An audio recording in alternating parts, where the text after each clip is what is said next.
Hello दोस्तों, Umakant Yadav sir GS classes की इस ऑनलाइन वेब पोर्टल पे आपका बहुत बहुत स्वागत है। आशा है कि आप पिछले सेशन की जो क्लासेस रही हैं उसको देखे होंगे और बातें समझ भी आ रही होंगी। आज हम लोग पुर्तगालियों के बाद दूसरे जो देशों के लोगों का आगमन हुआ यूरोप के, वो थे डच। यानी वो आएंगे तो भारत में डच ईस्ट इंडिया कंपनी की स्थापना करेंगे। ठीक, तो आज हम लोग डचों के बारे में पढ़ेंगे। डच जो नीदरलैंड और हॉलैंड के लोग हुआ करते थे उन्हीं को डच बोला जाता था।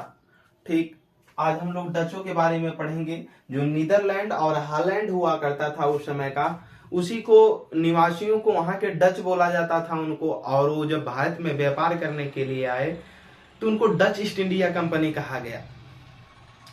डच ईस्ट इंडिया कंपनी के आगमन का जो कारण रहा है, कहीं न कहीं इसके कारण की वजह से, इसके आने की वजह से पुर्तगालियों का भी दमन हुआ।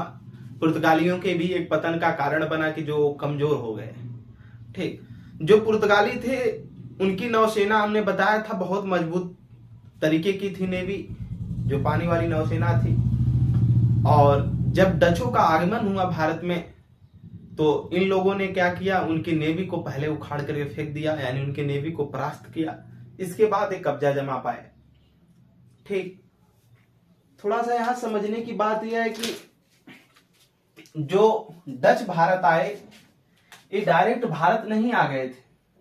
भारत का ये वाला जो हिस्सा था, ठीक, इधर पुर्तगालियों का हिस्सा था पश्चिमी तटों पर। लेकिन जो डच आए इधर इंडोनेशिया के साइड में आए थे। ठीक, फिर बाद में इन्होंने पूर्वी तटों पर, जहां पर डचों की मात्रा कमजोर, मतलब पुर्तगालियों की मात्रा कमजोर थी, यहां पर इधर डच जो है पहले पूर्वी तट पर अपनी फैक्ट्रियां स्थापित करना स्टार्ट किए। और इधर कौन थे? पुर्तगाली थे पश्चिमी तटों पर।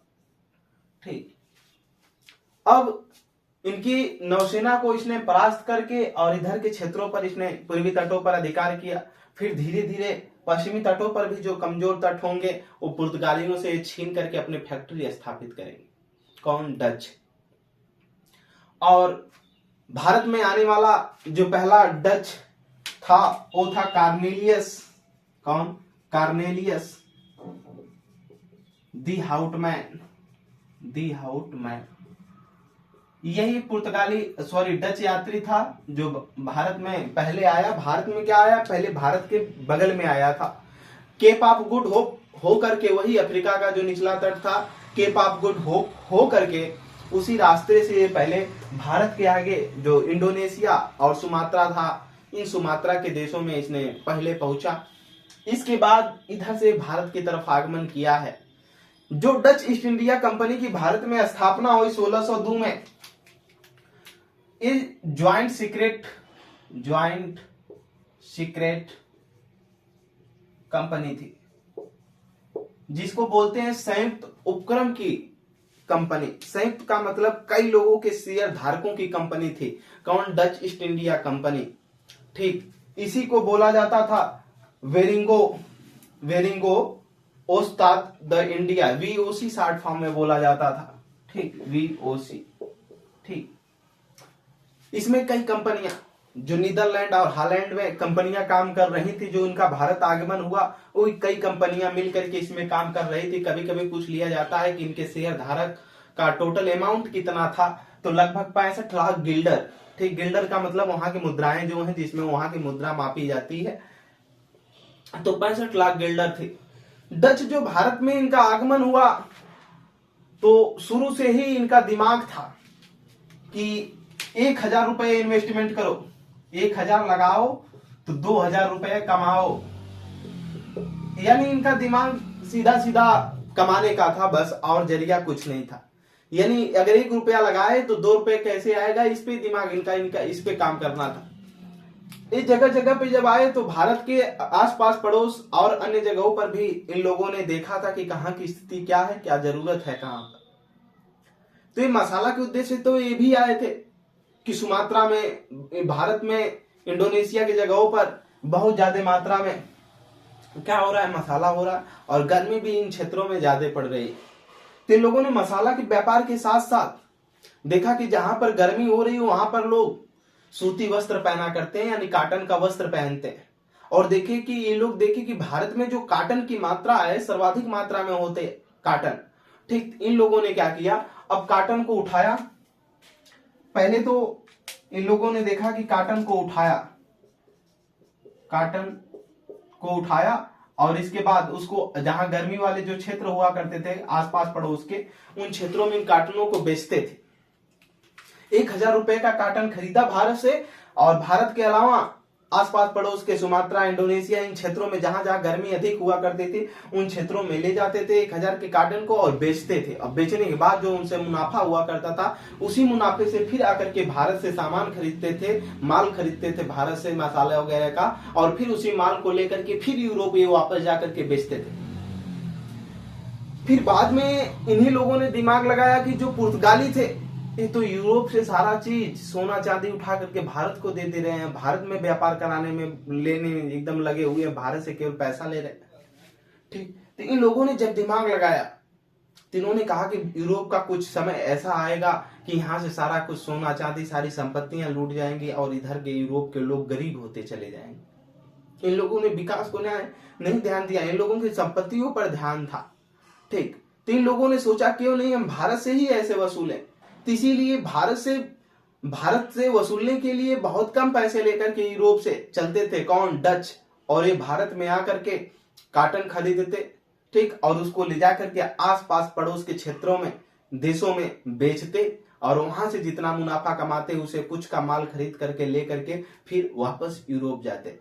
तो भारत में सबसे पहले सूती वस्त्रों का या काटन मिलों का काटन का जो व्यापार स्टार्ट किया गया, काटन बेचने का, सूती वस्त्रों के बेचने का जो काम हुआ, धागा बेचने का काम हुआ, वो डचों ने ही किया था भारत में पहली बार।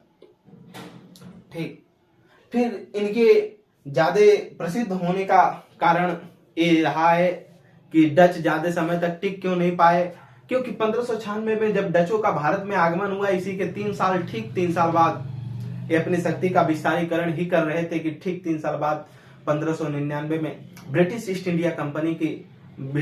इंडिया कंपनी का आगमन हुआ, जिसके शक्तियों के आगे ये टिक नहीं पाए डच, और ये पराजित हुए। लास्ट में बेदरा का युद्ध होता है 1759 में। ठीक, बेदरा के युद्ध में डच जो है ब्रिटिशों से क्या हो जाते हैं, पराजित होते हैं, और डच फिर नीदरलैंड या हॉलैंड जहां से आए थे वापस चले जाते हैं। तो आइए हम लोग देखेंगे डचों के बारे में। ठीक, और इनका मुख्य व्यवसाय हमने बताया क्या रहा है, बस सूती कपड़ों का जो है व्यापार करना, यानी 1 रुपया ले आए हैं तो सर्वाधिक मात्रा में उसे पैसा कमाना है भारत में। ठीक, ये कमाने के उद्देश्य से ही भारत आए थे। लिखिएगा, वर्तमान स्टार बनाकर लिखिएगा, वर्तमान नीदरलैंड एवं हॉलैंड, नीदरलैंड एवं हॉलैंड के लोगों को वर्तमान में नीदरलैंड और हॉलैंड के लोगों को ही डच कहा जाता था।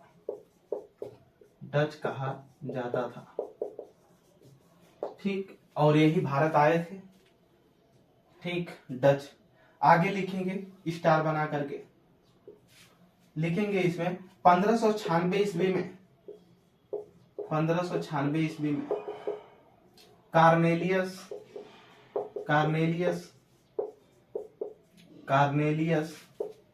दी हाउटमैन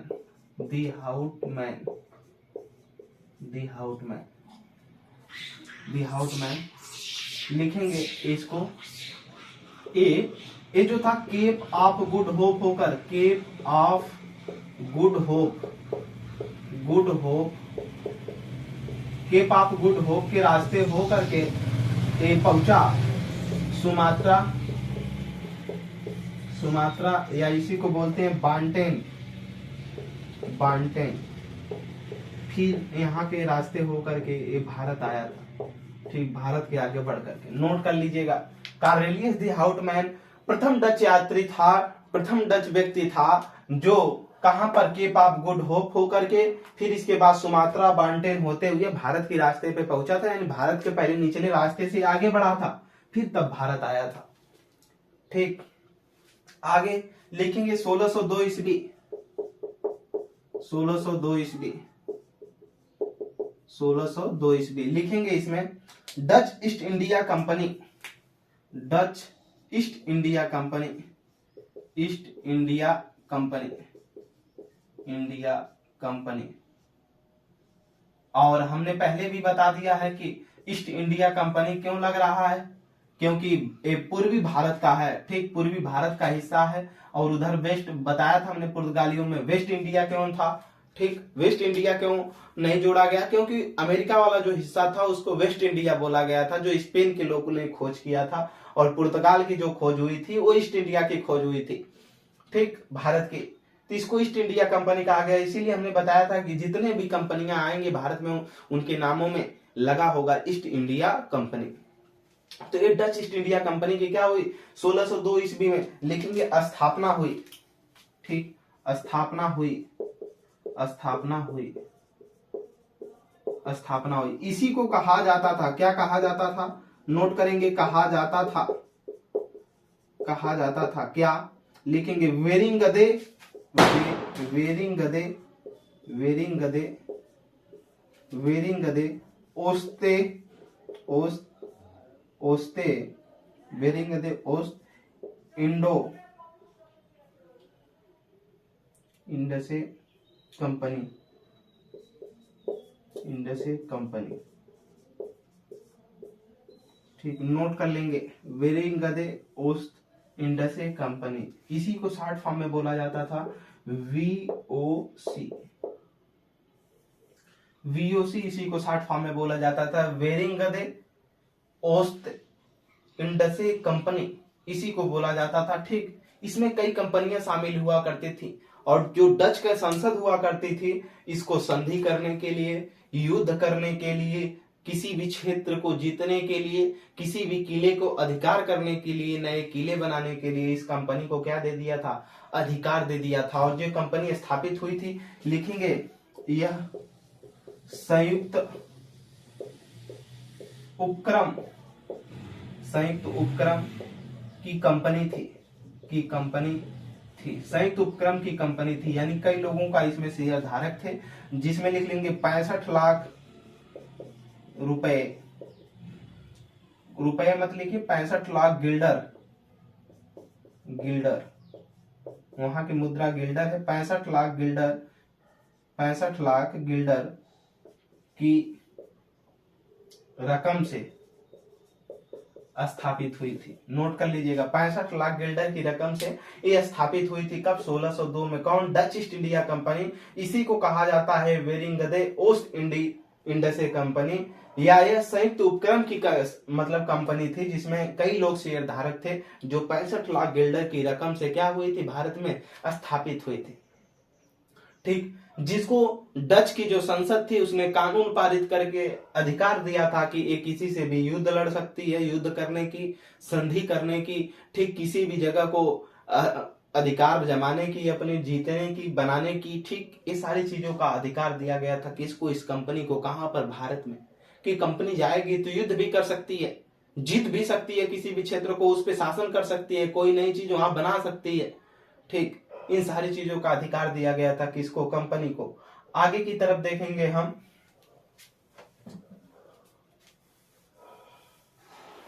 अब डच जो है ये पुर्तगालियों की नौसेना को ध्वस्त करेंगे।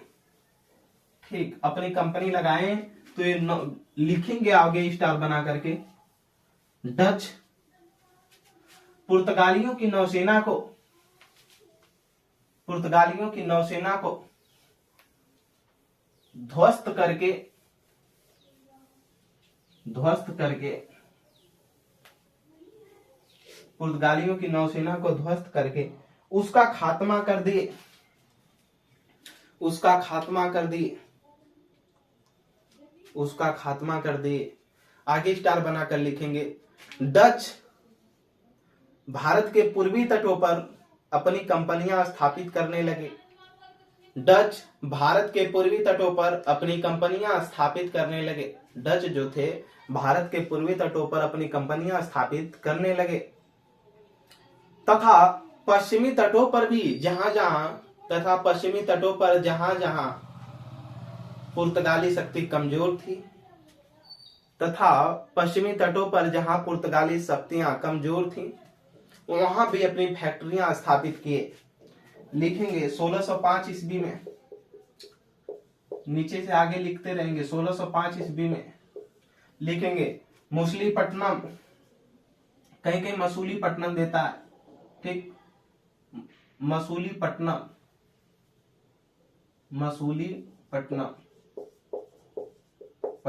आंध्र प्रदेश में पड़ता है, ठीक, आंध्र प्रदेश। नोट कर लेंगे। यहाँ पर अपने लोगों ने फैक्ट्री स्थापित किया। कोष्टक में लिख लेंगे फर्स्ट फैक्ट्री किसकी? डचों की प्रथम फैक्ट्री स्थापित हुई कहाँ? मसूलीपट्टनम में, ठीक। दूसरा लिखेंगे आगे स्टार बना करके 1610 ईस्वी में, 1610 ईस्वी में लिखेंगे पुलिकट कहां पर? तमिलनाडु में, ठीक। सेकेंड फैक्ट्री लिखेंगे, सेकेंड फैक्ट्री किसकी? डचों की, ठीक। इसके बाद आगे लिखेंगे 1616 ईस्वी में सूरत में, इधर कमजोर हिस्सा था पुर्तगालियों से ले लिए इन्होंने, सूरत में, ठीक, अपनी फैक्ट्रियां स्थापित करके अपना बढ़ा रहे हैं। अगला लिखेंगे first factory in Bengal, first factory डचों की जो प्रथम फैक्ट्री लगी बंगाल में, फैक्ट्री इन बंगाल,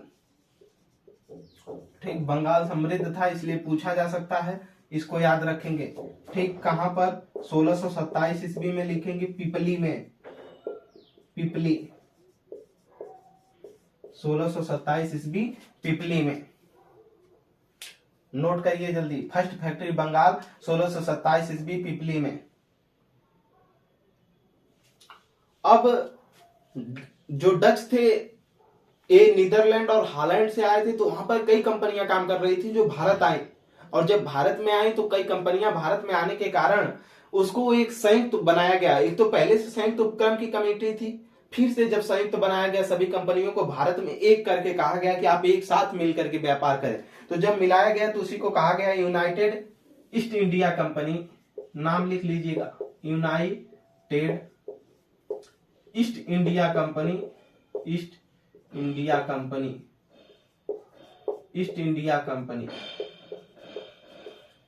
की स्थापना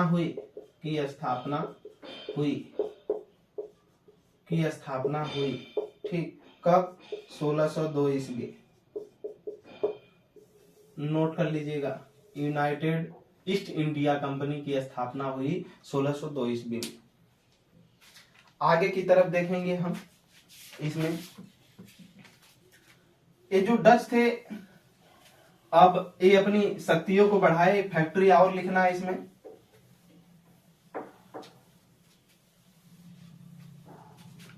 लिखेंगे इसमें चीनसूरा में फैक्ट्री में 1653 ईस्वी। नोट कर लीजिएगा चीनसूरा, ठीक। ये भी बंगाल में ही था, ठीक। दूसरी फैक्ट्री स्थापित किया इन्होंने बंगाल में, कहां पर? चीनसूरा में। आगे नोट करेंगे। फिर इसके बाद तीसरी factory, second factory in Bengal लिख लीजिएगा, second factory in Bengal, Bengal में सेकंड फैक्ट्री। तीसरी फैक्ट्री लिखेंगे 1653 हो गया, ये 1659 ईस्वी, 1659 ईस्वी लिखेंगे। इसमें कासिम बाजार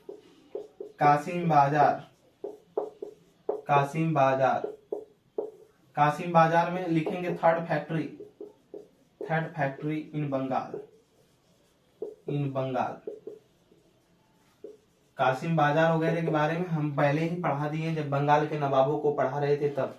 अब आपका काम बनता है, आपका उद्देश्य बनता है कि आपने पढ़ा कि नहीं पढ़ा, ठीक। नहीं पढ़े तो पिछली कक्षाओं में जाकर देखें जहां पर बंगाल के नवाब पढ़ाए गए, ठीक। आगे लिखेंगे 1658 ईस्वी में 1658 ईस्वी इसने पटना में डचों ने अपनी फैक्ट्री लगाया। कहाँ पड़ता है? बिहार में। ठीक, बिहार में पटना में भी डचों ने अपनी फैक्ट्री लगाया। इसको नोट कर लेंगे। अब आगे हम देखेंगे डचों के द्वारा भारत में लाई गई वस्तुएं। हेडिंग डालेंगे डचों के द्वारा भारत में लाई गई वस्तुएं। डचों के द्वारा भारत में लाई गई वस्तुएं। ठीक, और ये फैक्ट्रियां याद रखिएगा। अधिकतर वनडे के जो एग्जाम होते हैं फैक्ट सीधे सीधे पूछ लिया जाता है। डच पुर्तगाली अपने बंगाल में प्रथम फैक्ट्री कब लगाई, सूरत में कब फैक्ट्री लगाई, या प्रथम फैक्ट्री भारत में स्थापित कब किए, इन सारी चीजों को याद रखेंगे। ठीक, तो आगे नोट करेंगे डचों द्वारा भारत में लाई गई वस्तुएं। लिखेंगे हेडिंग डाल करके डचों द्वारा भारत में लाई गई वस्तुएं। भारत में लाई गई वस्तु। ठीक, डचों द्वारा भारत में लाई गई वस्तु नोट करेंगे। भारत में स्वर्ण सिक्के इन्होंने लाया। पहला, भारत में स्वर्ण सिक्के। ठीक, जिसे ब्लैक पैगोडा कहा जाता था। ठीक, ब्लैक पैगोडा कहा जाता था। उस तरह से भी हमारे जो हिंद यूनानी थे, शक थे, पहलव थे, कुषाण थे, उसके पहले से ही स्वर्ण सिक्के हमारे भारत में मिले हैं। ठीक, चल रहे थे। ठीक, भारत में स्वर्ण सिक्के लेकिन डचों ने भी लेकर आए। आगे लिखेंगे पैगोडा सिक्का का वही प्रचलन। ठीक, भारत में स्वर्ण सिक्के लाए, इसी को पैगोडा बोला जाता था। दूसरा लिखेंगे उद्योग। ये कुछ उद्योग लेकर आए भारत में। क्या? पहला लिखेंगे सूती वस्त्र उद्योग।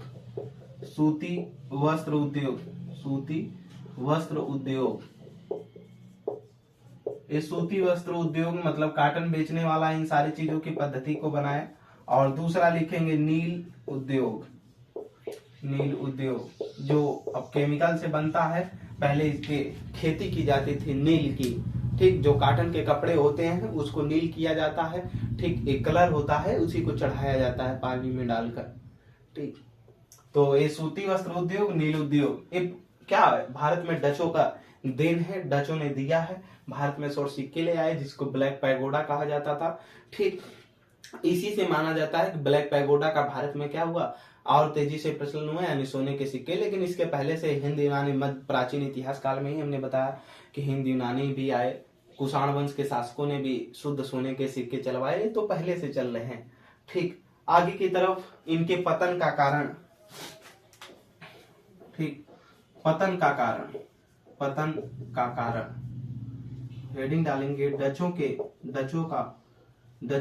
पतन का कारण। ठीक, ये पूछे जा सकते हैं कभी कभी मेंस की परीक्षाओं में, इनको लिखने के लिए आता है। तो पतन के कारण तो लिखेंगे इसमें 1759 ईस्वी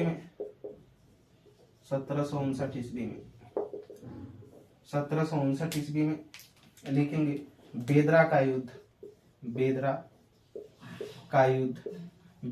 युद्ध। अभी हम इस कहानी को नहीं बताएंगे क्यों ऐसा हुआ। ठीक, जो डच हैं, जब हम ब्रिटिश पढ़ेंगे, ब्रिटिश से मतलब ब्रिटिशर्स का एक तो आगमन हुआ है।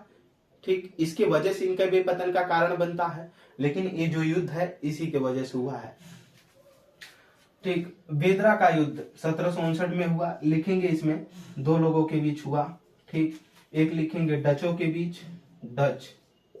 ठीक, और दूसरा लिखेंगे ब्रिटिशर्स। ठीक, जिसमें रॉबर्ट क्लाइव था, बंगाल का गवर्नर रॉबर्ट क्लाइव। ये विजयी हुआ और डच इसमें क्या हुए? पराजित हुए, क्योंकि ब्रिटिशर्स की जो शक्तियां थी, ठीक, आधुनिक युग के जो उसके पास वेपन्स थे, हथियार थे, उनके आगे ये डच टिक नहीं पाए और पराजित हुए। तो पतन के कारण में डचों में पहला लिखेंगे ब्रिटिशर्स का आगमन। ठीक 3 साल बाद ये अपनी शक्तियों का विस्तार नहीं कर पाए थे पूरे भारत में। डच अपनी शक्ति को मजबूत नहीं कर पाए थे कि तब तक ब्रिटिशर्स का आगमन हो चुका था। ठीक, तो इसमें लिखेंगे पहला ब्रिटिशर्स का आगमन। ब्रिटिशर्स का आगमन।